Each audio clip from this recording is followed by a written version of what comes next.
من رضي بقدر الله أرضاه الله بجميل أقداره. الحمد لله على ما مضى، والحمد لله على ما سيأتي، والحمد لله دائما وأبدا. يا صباح النور والسرور، صباح النور او مساء النور حسب ما تشوفوا الفيديو بتاعي. عاملين ايه؟ يا رب دايما تكونوا في اتم صحه واحسن حال. جيت لكم النهارده فيديو جديد وروتين جديد، يا رب يعجبكم ويكون عند حسن ظنكم. لو اول مره تشوفي القناه بتاعتي اتمنى يا قلبي تشتركي فيها وتشجعيني، وربنا يكبر بخاطرك زي ما تكبري بخاطري في الكومنتات. حابه اشكر كل اخواتي وحبايب قلبي اللي موجودين معايا في القناه واللي دخلوا جديد. يلا بينا كده نشوف يومنا النهارده كده مليان بركه وملينا البيت بالخير، ونشوف كده جبنا ايه. وهتكلم معاكم في الميزانيات، فاتمنى كده انك تفضلي معايا لغايه اخر الفيديو. صلوا على الحبيب قلبكم يطيب، فالصلاه على الحبيب مسك وطيب. اللهم صل وسلم وبارك على سيدنا محمد وعلى اله وصحبه اجمعين. بص بقى، انا كده نزلت السوق النهارده، جبت كده حبه مشتريات اللي ناقصني في البيت. انا بجيب يا اما مشتريات بالاسبوع يا اما بالشهر، حسب انت ميزانيتك هتبقى ماشيه ازاي. يعني حابه تجيبي بالاسبوع هاتي، حابه تجيبي بالشهر ميزانيه اللحوم والفراخ والحاجات دي هاتي. لان الخضار طبعا بيخلص، وفي ناس بتجيب الخضار بيقعد معاها بالشهر وكده. بس انا بحب اجيب الخضار فريش، يعني كل اسبوع كده اجيبه اللي ناقصني برضو، وانا طالعه وانا نازله بجيبه. تعالوا بقى اقول لكم على الاسعار عندنا عامله ازاي. الاسعار يعني الله يكون في عون الجميع، يعني في متناول الجميع. يعني هنقول ايه، الله المستعان. جبت البصل دوت كان عامل 13 جنيه ونص، وجبت كملي بالعشرين. والطماطم كانت عامله 15 جنيه على بعضها ب10، لو هتاخديها على بعضها ب10، لو نقاوه ب15. فانا الصراحه يعني قلت ايه، على بعضها بقى بيحطلك الحلو على كده، لا جبت نقاوه كده ب15 جنيه.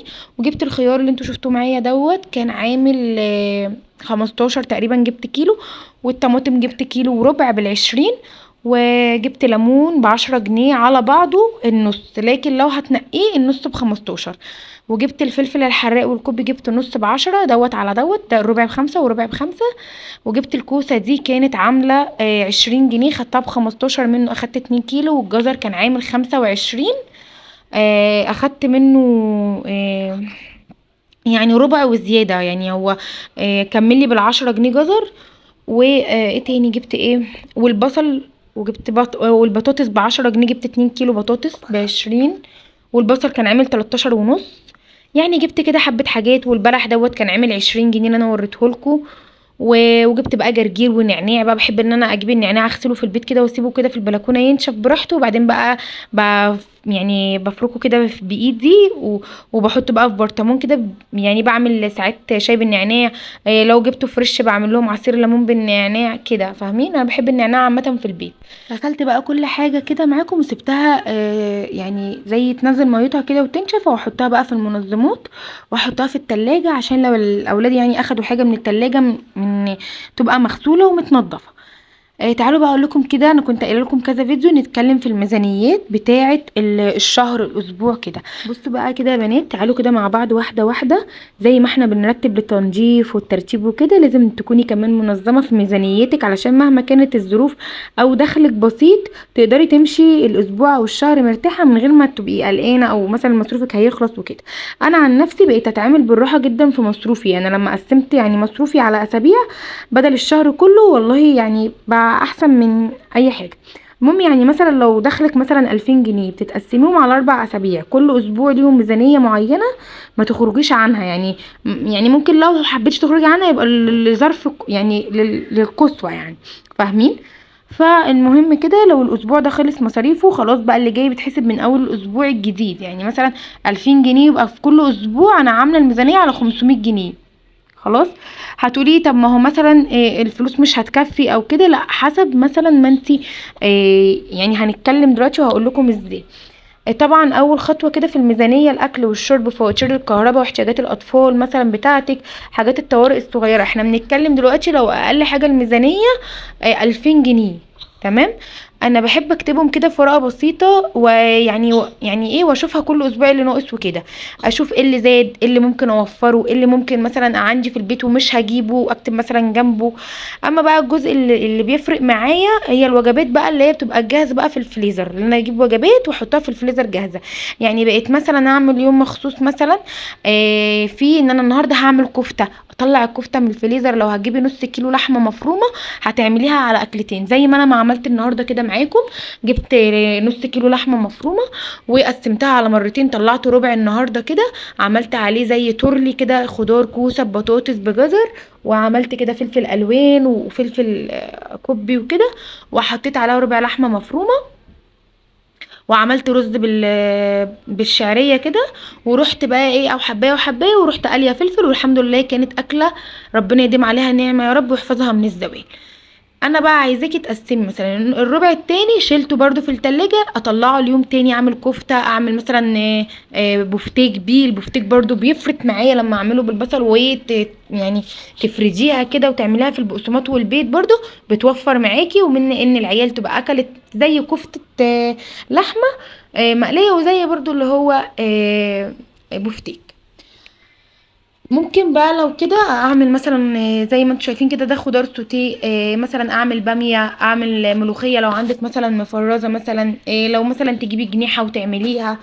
الجنيحه مثلا مش غاليه زي الفراخ. لو هتجيبي وركين مثلا، انتوا 4 افراد، تجيبي وركين وتقسمي مثلا الوركين او 3 وراك. كل دوت لما بيجي وقت الغدا بتبقي مطمنه انك انت في حاجه في التلاجة شايليها.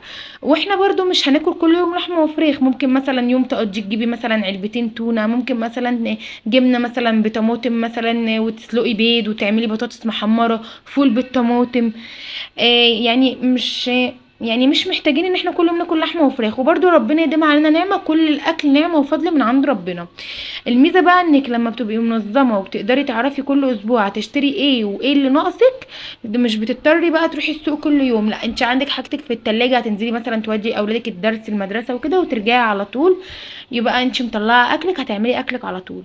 نصيحه بقى كمان مهمه، قبل ما تروحي السوق اكتبي ايه اللي عندك في التلاجة وايه اللي موجود، عشان ما تجيبيش حاجات على الفاضي وتسيبي مثلا الفلوس اللي انت محتاجاها تجيبي مثلا بيها منظفات، تجيبي بيها مثلا آه، اي حاجه بقى انت محتاجاها في التلاجة، بهارات بقى، فاهمين. في اخر الاسبوع بقى شوفي لو باقي مثلا من الميزانيه حوشيها، لو مبلغ صغير ممكن نحوش مثلا مبلغين، مبلغ من الاسبوع ده والاسبوع ده، تعملي له مثلا اكله سمك حلوه، هاتي مثلا 6 كيلو مثلا جمبري من اللي هو متوسط، مثلا على مثلا تشوفوا افرادكم كام، وتجيبي على كل مثلا عددكم سمك مثلا، وتعملي حبه رز وسلطه. ممكن تعملي لهم كيكايه في البيت، ممكن تجيبي فشار كمان مع البهارات، لو محتاجه بهارات ولا حاجه هاتي من كل حاجه ب10 جنيه في اكياس، بس من عند عطار يكون يعني موثوق فيه، عشان خاطر في حاجات بتبقى مغشوشه ومضروبه في البهارات بالزيت.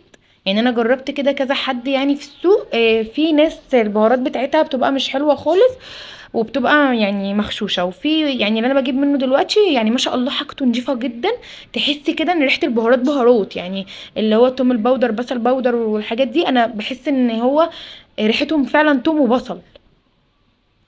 بس فانا بس حابه اقول لكم انك انت تمشي كده نفسك بالراحه.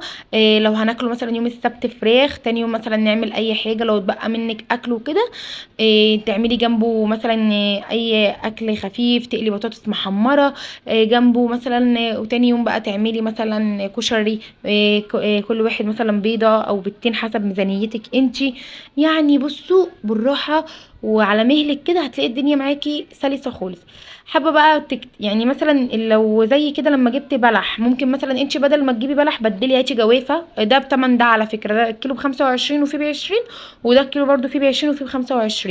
والبرتقال نزل يا بنات، كل سنه وانتم طيبين، ب25 وب20 برضو، بس لسه يعني ما استواش شويه. ف انا جبت في الاسبوع دوت جبت نص كيلو لحمه مفرومه. انا مصورتش معاكم لان انا يعني مش ما جبتهمش وانا طالعه، يعني انا ايه جبتهم انا وجوزي بالليل بقى، فبصراحه رحت ايه يعني ما قدرتش اصور. وجبت نص كيلو صدق، وجبت فرخه، ونص كيلو كبد فراخ. دوت هيكفيني ان شاء الله الاسبوع، يعني اكلتين بالصدق واكلتين باللحمه المفرومه، والفرخه هتكفيني على يومين، وكبد الفراخ، هما كانوا عايزين ياكلوا رز معمر بكبد الفراخ وكده. فالاكله ديت اللي هي الفرخه والرز بالكبد والفراخ هتكفيني يومين. الكوسه والحاجات اللي انا عملتها النهارده باللحمه المفرومه اتبقى طبعا طبق، وعملت جنبها حمرت بطاطس وعملت جنبها كبده الفراخ، بس فوتت من كبده الفراخ كده واحدتين عشان اعمل بيهم الرز وكده. و يعني مشيت الدنيا واليوم مشى. وطبعا يعني احنا ساعات كتير بنتنازل ان احنا ممكن ناكل اولادنا واحنا ما ناكلش. يعني انا عندي سندوتش الجبنه وكوبايه الشاي، يا سلام كانك اكله فرخه، والله العظيم. عشان ما اطولش عليكم بقى، انتي شوفي ميزانيتك كام، شوفي مثلا ايه ظروفك، ايه الدنيا هتبقى ماشيه معاكي ازاي، واعملي برضو احتياطاتك. اللي ناقصك هاتيه منظفات بقى، هاتليك مثلا وانتي طالعه وانتي نازله كيس كلور. ممكن تجيبي اللي هو الباكو، اللي هو الصابون اللي هو الجاهز ده، وتركبيه في البيت تعمليها ب40 جنيه. انا عن نفسي انا نفسي اجيبه واركبه، لان انا وانا طالعه وانا نازله ممكن اجيب لي ترين صابون ب10 جنيه، وانزل يعدي مثلا يومين واجيب لي ترين صابون ب10 جنيه. وهو اصلا الباكو بيعمل 6 لتر او 7 لتر، فهيبقى انا كده الكسبانه، فاهمين؟ وهيبقى انت عاملاه على ايدك واحسن. وطبعا نصيحه مني يا بنات، الصابون السائل انت لما بتعمليه في البيت او سواء جبتيه او عملتيه بره، فحطوا عليه خل. انا كنت عارفه، بس ساعات كتير كنت بنسى ان انا احط عليه خل. بس كنت بتفرج على حاجات كده على النت، ولقيت دكتور بيتكلم ان خطر جدا لو ما حطيتيش عليه خل. واحنا عندنا اولاد ربنا يا رب يحفظهم ويخليهم لنا يا رب. عايزاكم تكتبوا لي في السوق، اكتبوا لي ميزانياتكم. يعني اكتبوا لي مثلا بتمشوا ايامكم بالاسبوع ولا بالشهر، ولا بتجيبوا حاجاتكم ازاي، واسعار الفاكهه عندكم والخضار ايه في السوق. اكتبوا لي برضو كده، خلونا نعرف عن بعض. انا عن نفسي من اسكندريه، يعني الاسعار دي عندنا في اسكندريه. واللحمه المفرومه والحاجات ديت بتبقى بجيبها يعني من حد انا قايله لكم قبل كده في فيديو موثوق منه، انا عارفاه. لان دلوقتي اللحمه المتلجه ما بقتش يعني بنات حلوه زي الاول، واسعارها بقت مقاربه للاسعار البلدي، فاهمين؟ فهو في ناس في البلدي بيبقوا عاملين لك مخصوص واللي هو العادي. فانت ممكن تجيبي مثلا من العادي ربع كيلو او مثلا نص كيلو، او مثلا هاتي مثلا على قدك. لو قلت له هات بكذا بيديكي. دلوقتي الناس بتدي، ما محدش بيقول لحد لا على حاجه. يعني لو بقى اقل حاجه بيديكي عادي، لان الناس عارفه دلوقتي ظروف بعضها، فاهمين؟ وعلى فكره في دول الاجانب بيتعاملوا بالواحده بالحته كده. يعني مثلا يعني كنت يعني اعرف ناس عايشين بره بيجيبوا مثلا بالتفاحيه موزايه كده. وفي فتح الله في ناس بتعمل كده، يعني بروح فتح الله. وبلاش برضو يا بنات الهايبرات، بلاش لحوم الهايبرات بجد. انا مش برجح ان احنا نجيب لحوم من الهايبر، لان اللحوم في الهايبرات مش حلوه. اعرف حد يعني كان شغال جوه فتح الله، ولما عرف اعترض على الموضوع فمشوا. يومنا النهارده كله انجاز كده. ما تنسيش اختك باللايك. خلصت بقى المطبخ كله قبل الغدا، وغسلت المواعين وعملت البوتاجاز وخليت المطبخ فله شمعة منوره قبل ما اطلع من المطبخ. وطبقت الغسيل ده خلاف بره الاوض. ده كان روتيني النهارده يا بنات. اتمنى يكون عجبكم واكون فدتكم حتى لو بحاجه بسيطه. واكتبوا لي برده في الكومنتات حابين اعمل لكم ايه الفيديوهات الجايه ان شاء الله، ونشجع بعض.